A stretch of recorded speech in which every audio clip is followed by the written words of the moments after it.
أما خبرنا شمال جوانا مبقى بشرفنا ما بدوا من خرناقا أما خبرنا قلنا للشق نوراني توافق قبولا لا زالين غيبا ملالا أما شنا تسلا من يأخذ ابن توجيه قدرا ما غريبنا بنا غريبا ملالا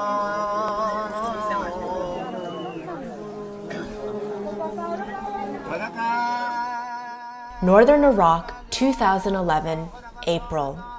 The three of us set out on a journey across northern Iraq, from the safety of the Kurdish region, across the Tigris River in the plain of northern Mesopotamia, to the Jebel Sinjar or Sinjar mountain near the Iraq-Syria border.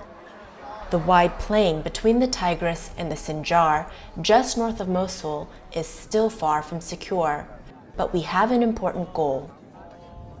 The three of us speeding towards Sinjar come from different walks of life.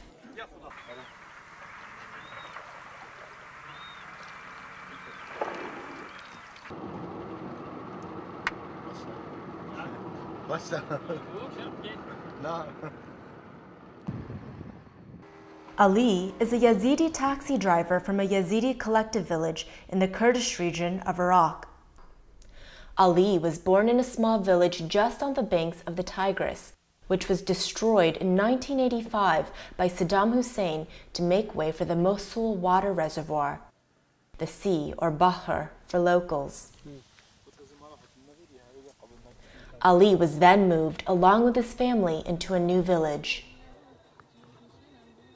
They were soon joined by thousands of their Yazidi co-religionists when Saddam destroyed dozens of other villages to stop the inhabitants from supporting the Peshmerga, the Kurdish guerrillas fighting against his regime in the mountains. And he created huge, easily controllable collective villages in the late 1980s.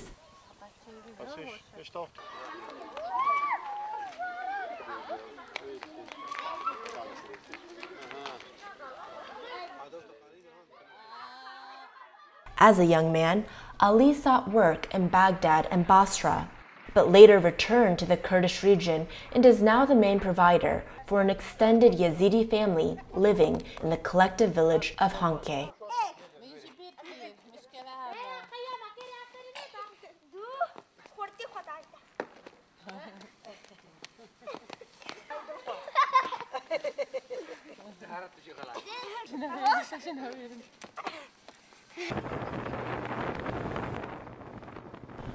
Wasfi, our cameraman, is a university-educated Yazidi whose family belongs to the emerging Kurdish and Yazidi middle class. A geologist specializing in environmental studies, teaching at Zaho University, he could hardly be called a traditional or religious Yazidi, but he enjoys working as a cameraman, even if it includes filming religious topics. And finally, a Hungarian researcher who has been carrying out research in the region since 2002. I have received much help in my research from my research subjects, the Yezidis of northern Iraq. I am especially indebted to Ali and his family, who have become my foster family in Kurdistan.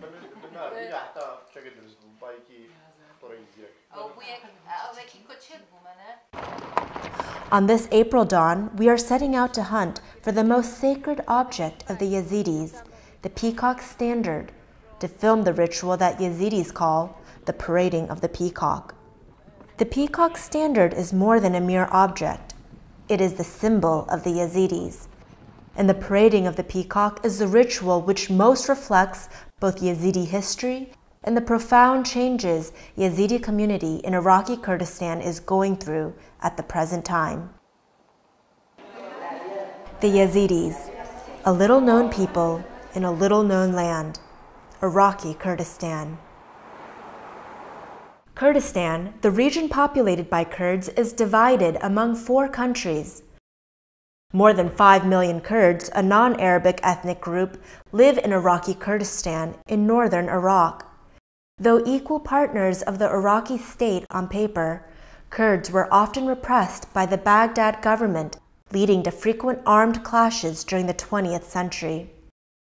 Following the First Gulf War in 1991 and a failed uprising against Saddam, the international community established a Kurdish safe haven, which eventually came to be known as the Iraqi Kurdish region. The new Iraqi Constitution of 2005 declared it a federal state within Iraq, and as such, it enjoys considerably political and economic autonomy from Baghdad. Unlike the rest of Iraq, Iraqi Kurdistan is safe and prosperous. However, not all Kurdish inhabited territories belong to the Kurdish region. Territories along the border of the Kurdish region are contested between the Kurdish government and the central government.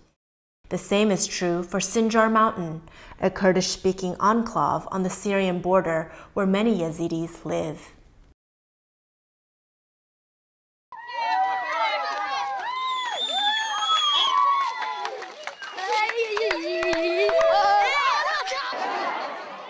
Yezidis are an integral part of Kurdistan and Kurdish history. They are a Kurdish-speaking people who follow their own religion.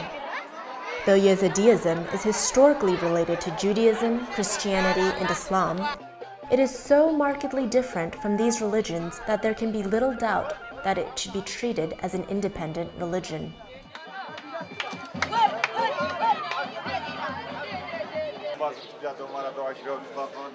Yezidis number perhaps 500,000. There are Yezidis in Turkey, Syria, and the Caucasian states, but most Yezidis live in northern Iraq, where their religious leaders also live, and where their most sacred space, the Valley of Lalish, the spiritual center of the Yezidi world, is located.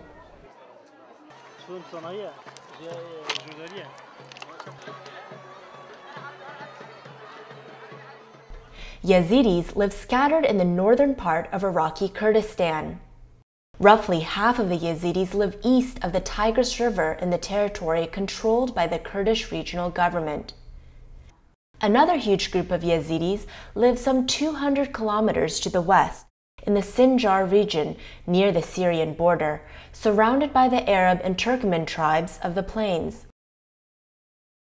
Isolated and rural, the Sinjaris are more devoted to the traditional ways in Yezidi religion than those living in regions more affected by technical, economic, and political development.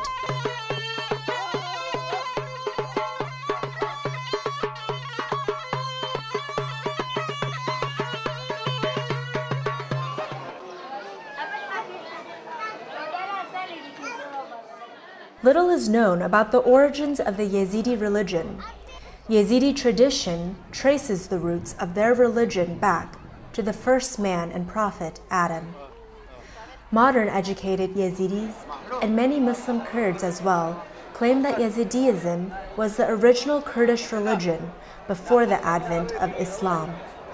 Books or manuscripts cannot help us concerning the past of the Yezidi religion, as there are none. In fact, traditionally, Yezidis had no written books, as their religion strictly forbade the writing down of sacred texts. The Yezidi religion was until recently transmitted orally. Qawwals, the singers of the sacred hymns, played a crucial role in this.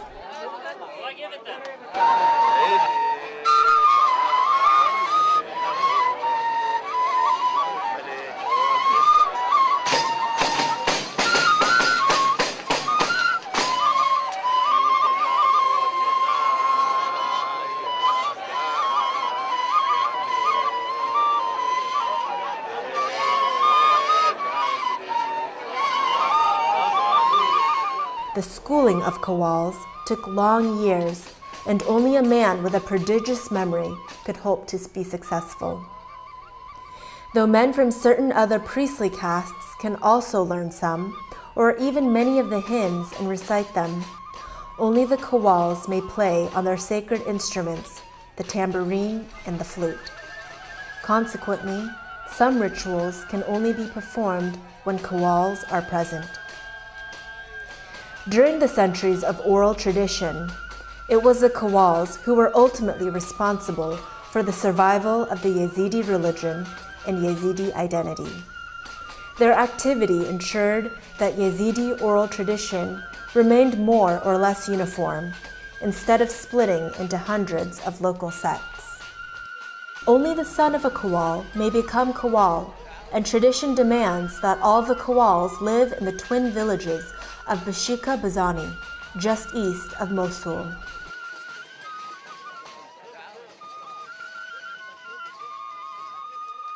From here, they have set out again and again to visit all the regions inhabited by Yezidis, from Armenia through eastern Anatolia to the Yazidi villages near Aleppo, to sing the hymns, deliver sermons, keep religious tradition alive, take news there and back between center and periphery, and bring cohesion to our far-flung Yazidi community. Such visits have been part of a complex ritual referred to as the parading or walking of the peacock, for it is the peacock standard, the material symbol of all Yazidis, which actually goes on tour, accompanied by the Qawwals.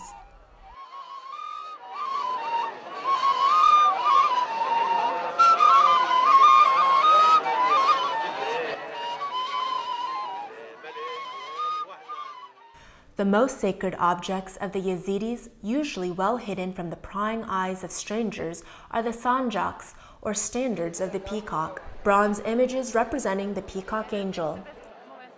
The peacock angel, who came into existence from the light and power of God, is the representative of God on earth and the leader of the angels.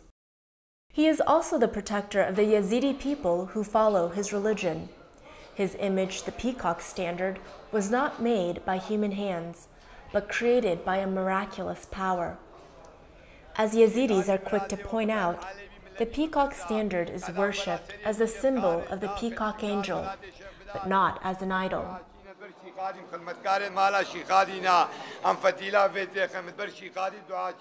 Traditionally, there were 7 peacock standards, each belonging to one of the 7 districts where Yezidis lived, from Aleppo to the Muscovy Sanjak in the Caucasus. Some of these are believed to be lost now. Each peacock regularly toured its own district in the company of Qawwals. This is known as the parading or walking of the peacock, which had immense importance in Yazidi religious and communal life.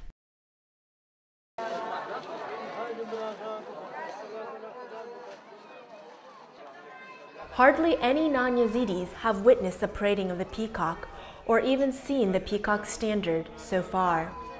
Rules forbidding outsiders to see the most sacred object or to take part in the ritual have become more relaxed recently, but the peacocks are displayed only on special occasions. The Anzal peacock, or great peacock, is usually exhibited in the central sanctuary of Lalish during the Great Autumn Assembly, when thousands of Yazidi pilgrims gather in the sacred valley.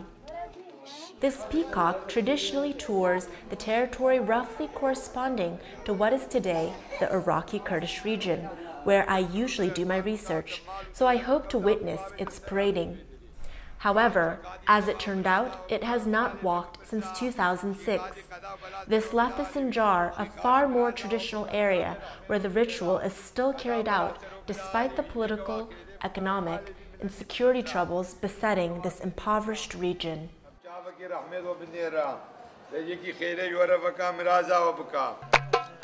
شاشا مسار نیسان شرف دین میراد دیوانه خبر بدنا ازید خانه بلا قوی کن ایمان شرف دین میراد دیوانه شرف دینا دین ما شرف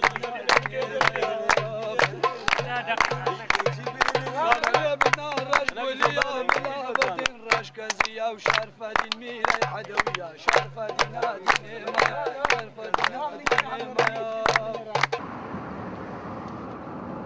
Traveling to Sinjar Mountain is not without dangers.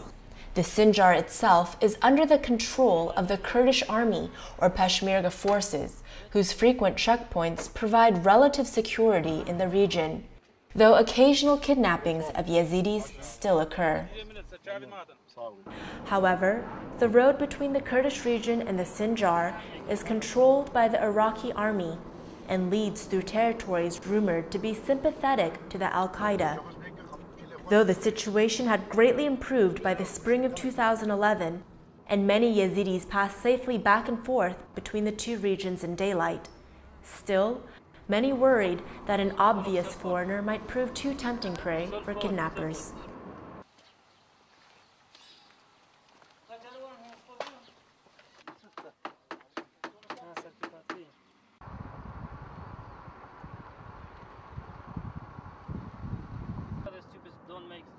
Life in Sinjar still bears the marks of the Saddam era. In the 1970s, Saddam destroyed all the traditional Yazidi villages of the mountain, some 160 of them, and moved their inhabitants into 12 so-called collective villages. While making modern infrastructure available, this also made monitoring the people much easier and prevented them from supporting the local Kurdish guerrillas. Yezidis' land was often given to Arab settlers, while the collective villages established on the plains suffered water shortages, making them unsuitable for agriculture. Loss of their traditional income made locals rely on the government provision system, and consequently on the central government for survival. After the collapse of the Saddam government, Yezidis started leaving the collective villages, moving into newly built hamlets and villages of differing sizes and amenities. It was in such a new minuscule settlement, at the end of a dirt road, that we tracked down the peacock and its entourage.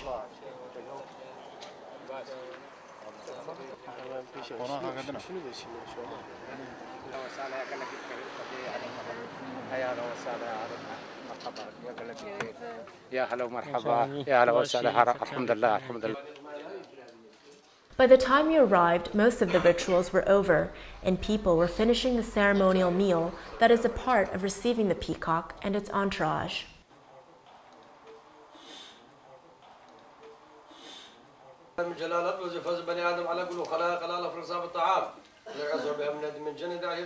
The meal over, one of the Qawwals has to say the after-meal prayer. People may not get up and leave the room before he does so.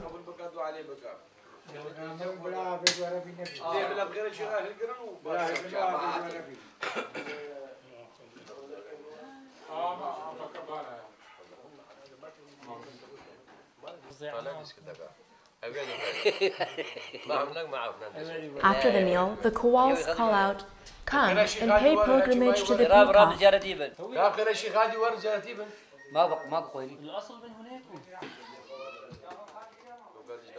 And villagers duly queue up to pay their respects and give alms to the peacock.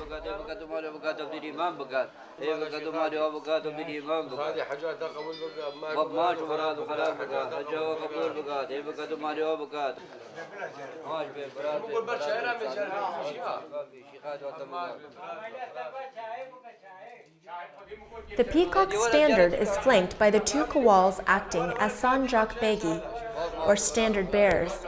Qawwal Hussein sits to the right and Qawwal Bakir to the left.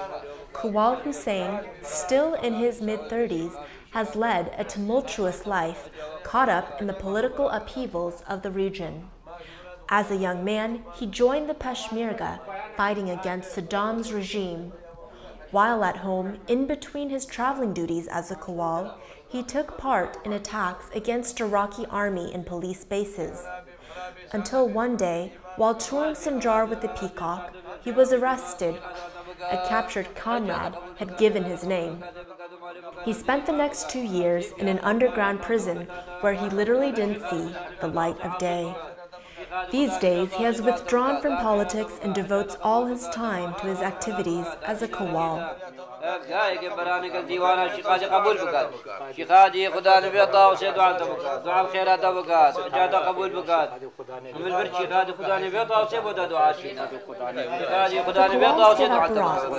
Small balls of sacred soil from the valley of Lalish to the visitors. The barat brings blessing, protects against all kinds of calamities, and can be found in every Yazidi household. Some Yazidis even carry a brat with them for protection when traveling.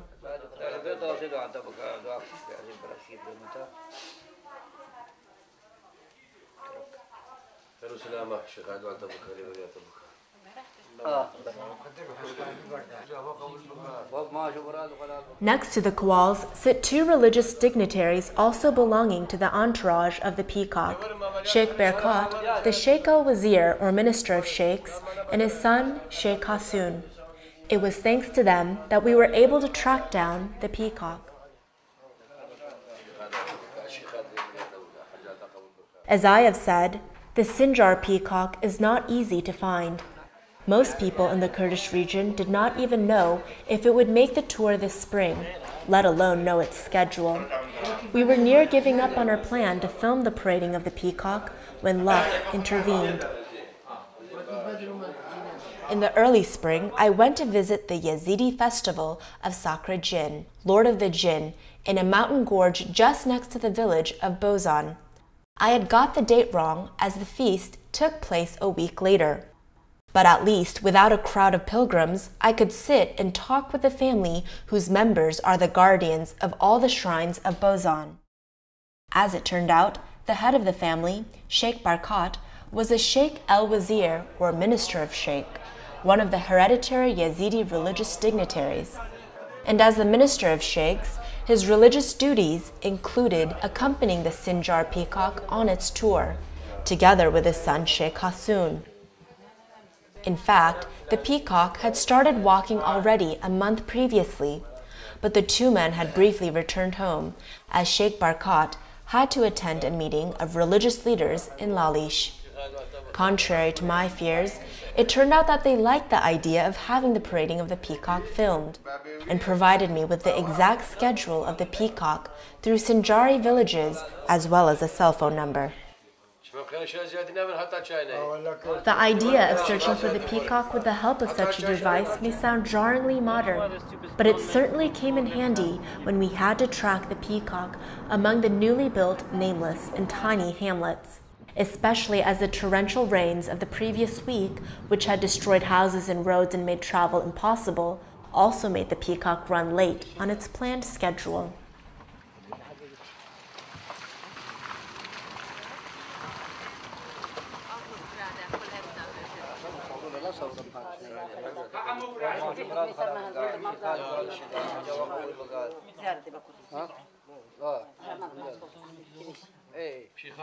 After men are finished, the women and children come to honor the peacock. Men may come before the ceremonial lunch, as well as after. In fact, they may visit throughout the stay of the peacock, but women come only at the end, when other rituals are over. Tradition changes fast as the whole community transforms. When I first attended the parading of the peacock in 2004 in another Sinjari village, the only woman given the privilege to come and visit the peacock was the wife of the host. According to Kawal Hussein, in the past in Sinjar, only men congregated to visit the peacock. Women felt ashamed, a key word in local culture, and stayed at home. Instead, one of the Kawals went around visiting households with the sacred jar, which now stands next to the peacock. This jar was filled with water, and the Kawal went from house to house, giving women a sip and sprinkling some water on the house. This water was called the water of pilgrimage, and also the water from the White Spring. The White Spring being the primeval spring of Yezidi creation mythology. Sipping the water of the White Spring from the jar kept next to the peacock had the same merit as visiting the peacock itself. But times change, and now women come too, though strictly only toward the end of the peacock's visit.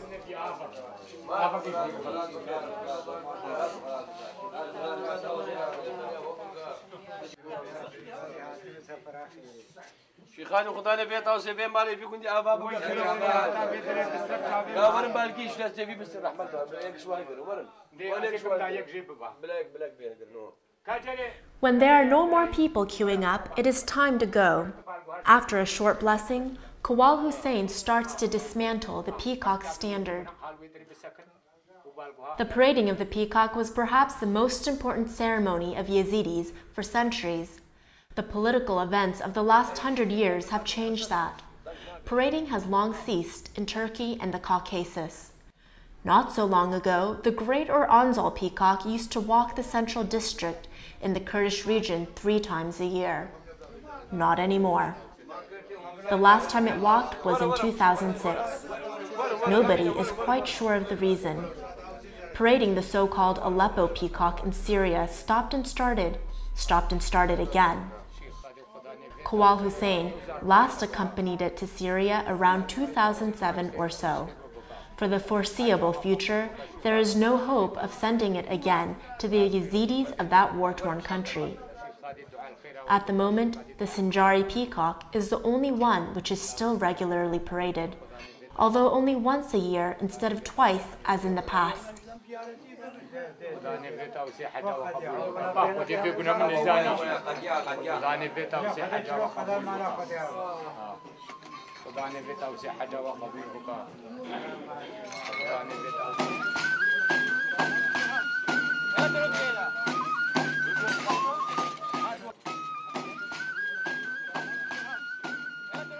The entourage of the peacock say goodbye and leave for the next village.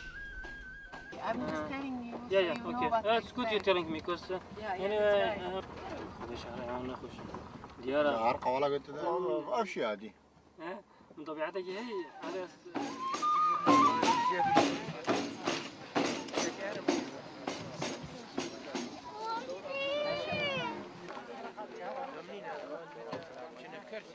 As the Kawals form a procession, people line up to kiss the sacred instruments and the bag concealing the peacock.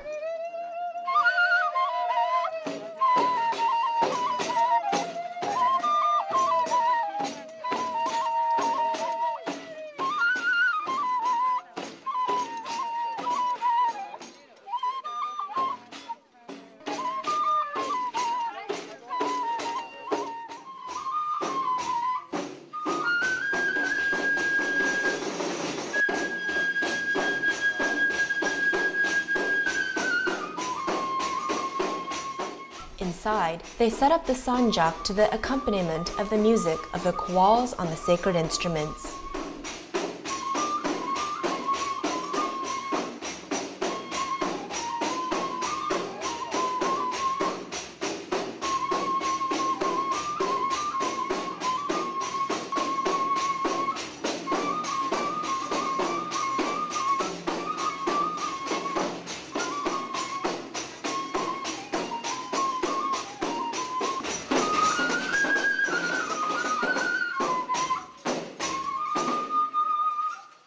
After the music, Kawal Hussein recites a hymn enumerating Yazidi holy beings and holy places.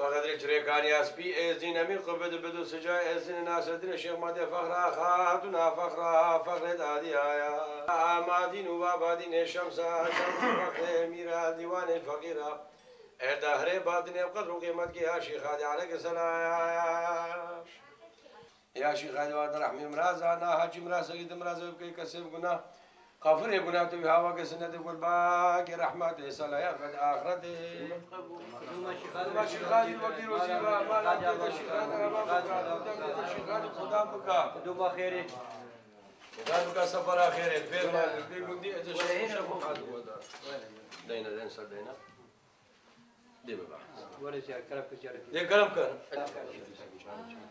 دي كلام كان دعاء يا شيخ اسمع عدل عدل دوشة عدلو ما شبرات خلاص بقى هجوا قبول بقى ما شبرات خلاص بقى ما شو بقى. Once the peacock standard is set up, men come to make a pilgrimage.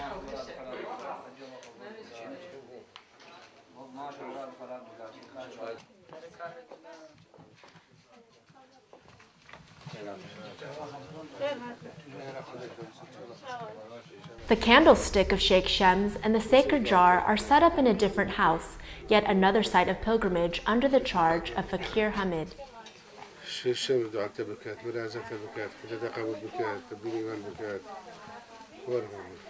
Until finally, the three sacred objects are again reunited to the accompaniment of yet more sacred hymns, one of the central motifs of the parading of the peacock performed by the Qawwals.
The performance of the Qawwals is followed by a ceremonial lunch. Before people can start eating, Sheikh Hassoun gives a blessing.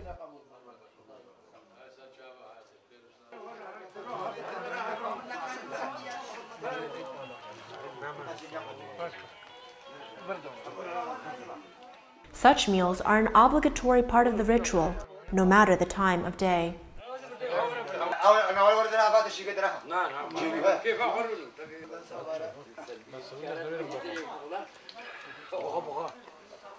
Playing host to the peacock brings prestige, but is an expensive gesture.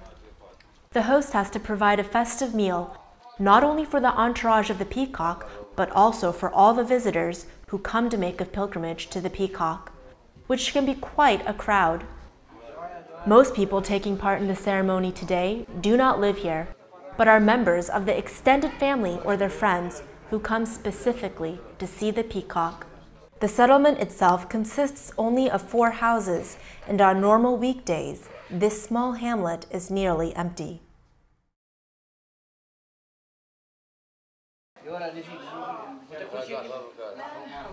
Most of the men from the 4 families who live here work somewhere else. As there are few job opportunities in the Sinjari region itself, they mostly migrate. Many work in the vegetable plantations of Rabia on the northern Mesopotamian plain. Some choose to become Peshmergas in the Kurdish army. Others work in the Kurdish region in construction or as waiters, sending their money home.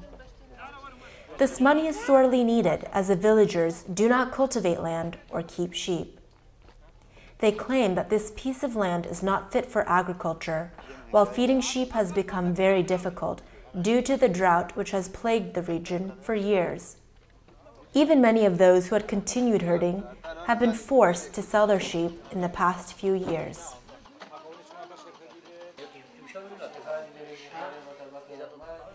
The family of the man hosting the peacock does not even keep chickens for fear they would destroy the garden. A few square meters of parched land behind one of the houses with a few sparse plants.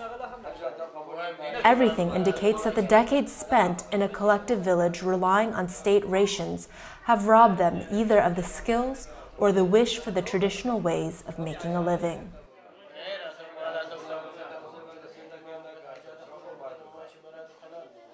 The new ways of Sinjari economy are reflected in the living arrangements. The family still lives in a small mud house built in the traditional way. The big new house, made from concrete where the peacock is received, is waiting for the distant future to be finished, and then the family will move in. Such new houses abound in Sinjar, most of them also built from Peshmerga salaries, or from the remittances of those working in the Kurdish region.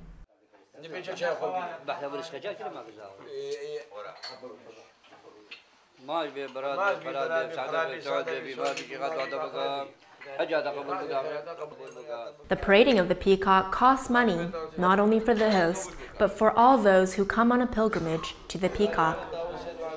Each visitor must put some money in the jar of the peacock.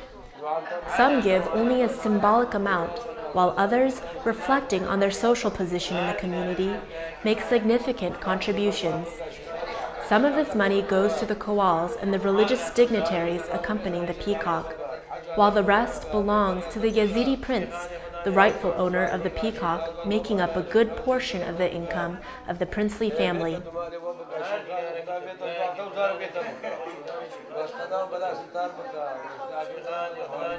In the past, the parading of the peacock was an important financial source for the Yazidi emirate, headed by the princely family residing in the center.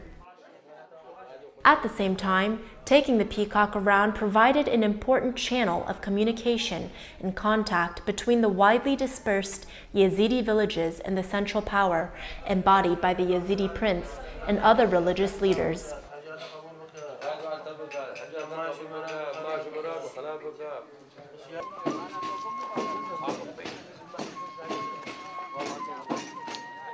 The rituals over, the peacock leaves the house to the accompaniment of the Qawwal's music.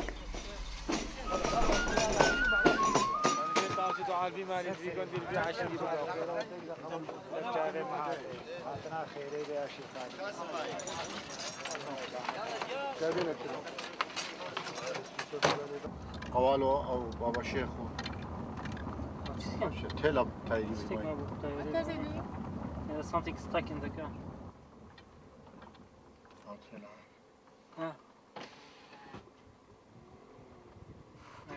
I hope they will say call.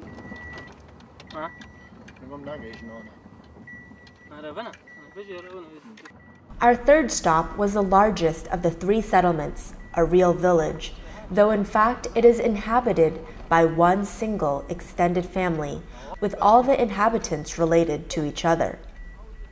This village has its own school, which the children of the two other settlements also attend. It is also connected to the electricity grid, unlike the other two hamlets, which have to make do with generators.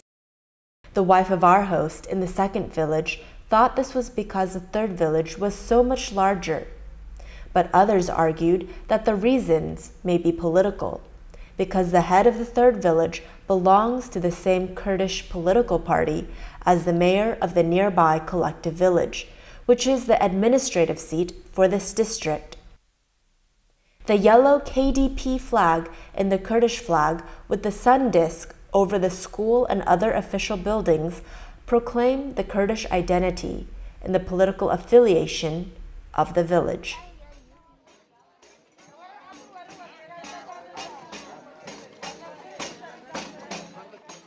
The villagers line up to greet the peacock and the Qawwals.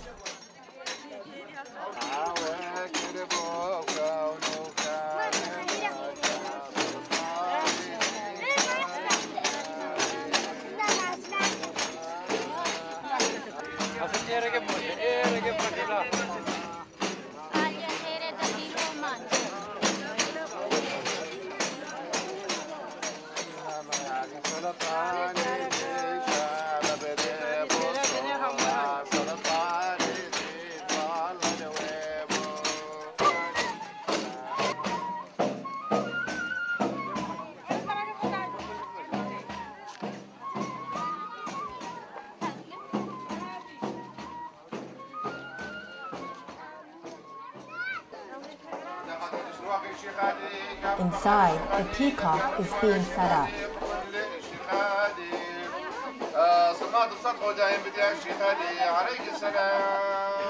This time around, it is the other Sanjak Begi Kawal Bakir who sings a hymn listing Yazidi holy beings.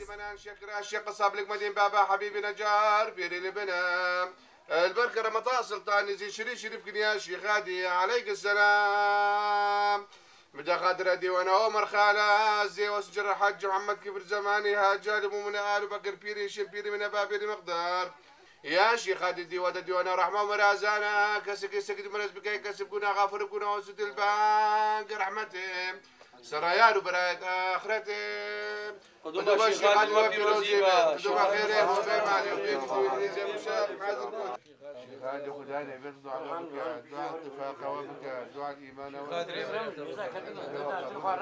The men of the village start making the pilgrimage to the peacock.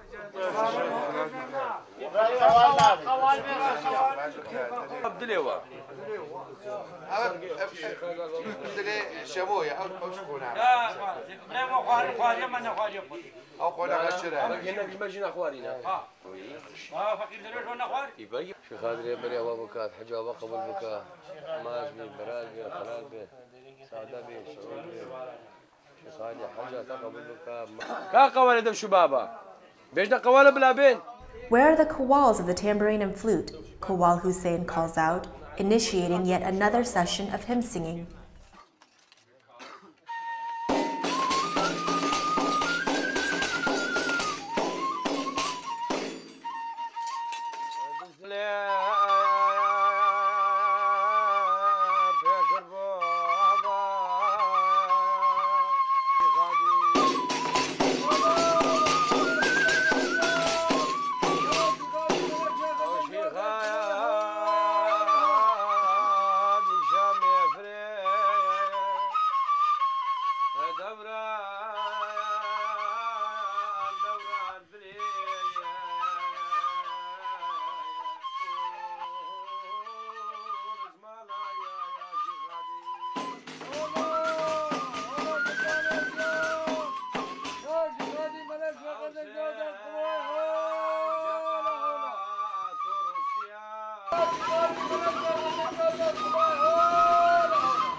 The hymn singing session is followed by yet another ceremonial meal.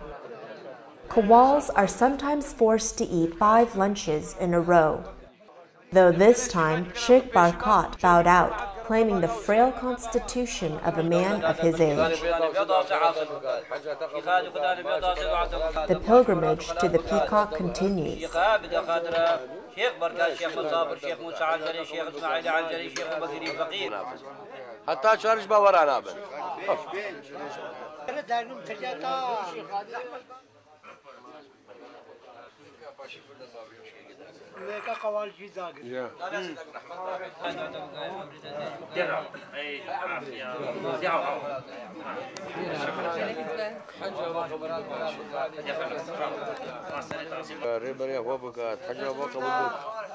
دستور دابرام شيخ هادو عتبك حاجة قبول بك ما شيخ هادو عتبك دريبر عتبك حاجة قبول بك شيخ هادو عتبك خداني بيتا وسيدو آخرة بك. Anti-smoking campaigns have not reached this part of the world yet. شيخ هذا بس البابي شيخ هادو عتبك حاجة قبول بك. In the guest room, practically everybody but the peacock is smoking.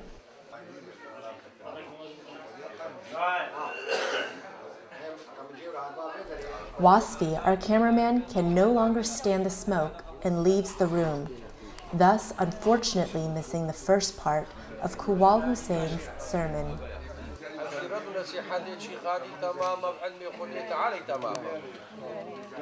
أي عادي ميرو عادي تدر ماني فؤادي شيخي من شيخادي بلي يا شيخادي صد خوز ما بيرو حد وجد بيرادي صد خوز ما روح ميري يزيدي شيخادي الفيدنا جرادي ببا والآخرة خذ سؤال بروحي بك رب العالمين إيش بروحي راديا حكيم برينداري نخوش درماك بغش دكتوري بيتنها شبيري حكيم في علم شيخاديا. The sermon is a central part of the parading of the peacock, perhaps even more important than the hymns sung by the Kowals. The sermon, or mishaba, recited by one of the Kowals, touches on a number of topics connected with Yazidi beliefs, myths, and customs.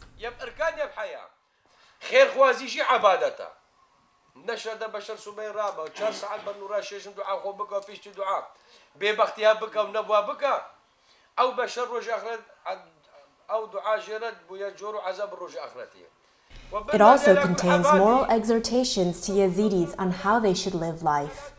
In our hectic days, sermons are not always part of the ritual.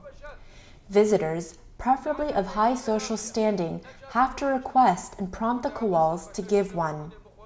The sermons preached by the Kowals on these occasions are the only religious education and spiritual food many lay Yazidis were or are likely to receive, especially in the case of those living far from the religious center.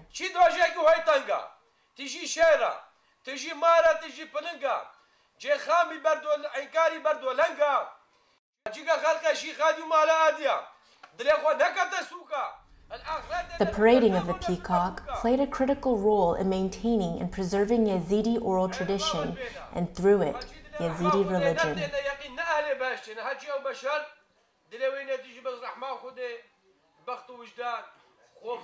Though one cannot know it, seeing the rapt faces absorbed in the sermon of the Kowals, all this is slowly changing and disappearing.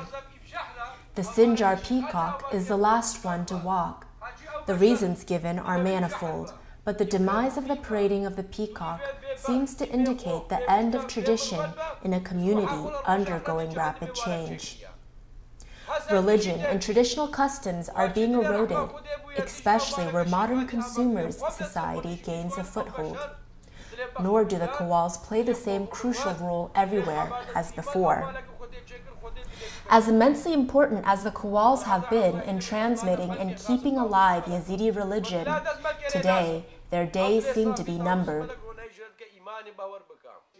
General education has made literacy accessible to most young Yazidis, and an emerging Yazidi middle class is striving to construct a religion based on written texts and taught in the classroom, just like the book-based religions of their Muslim and Christian neighbors.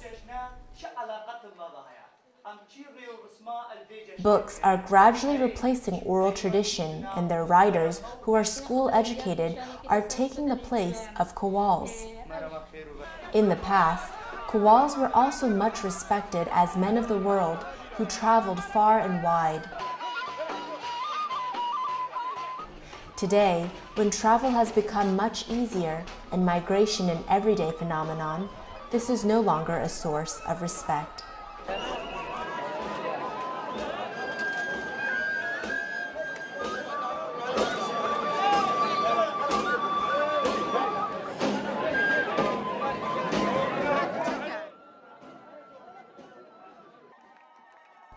Economic hardships also contribute toward the diminishing number of Kowals.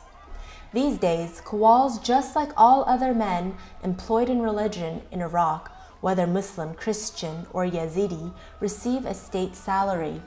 However, this is only a small sum compared to the salary of other government employees.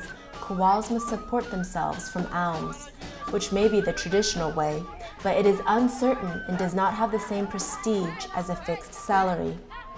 Qawwal Hussein's brother, who also used to be a Qawwal, has recently become a policeman instead, because of a policeman's much higher salary.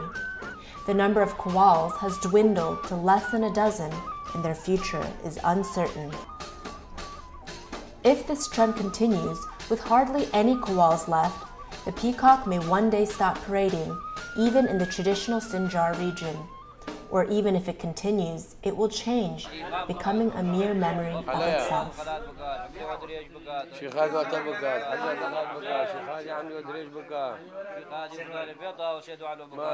As the clock nears 4 in the afternoon, Sheikh Berkat urges us to either stay for the night or leave right away.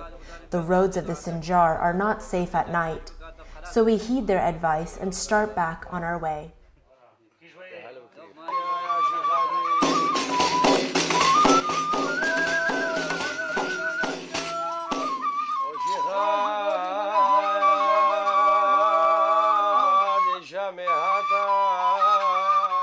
The Qawwals stay and continue their tour through the Yazidi settlements of Sinjar for another month. Their music, their hymns, their sermons, and their very presence, just as the sight of the peacock standard, reinforce the villagers' sense of identity as Yazidis, the chosen people of the peacock angel.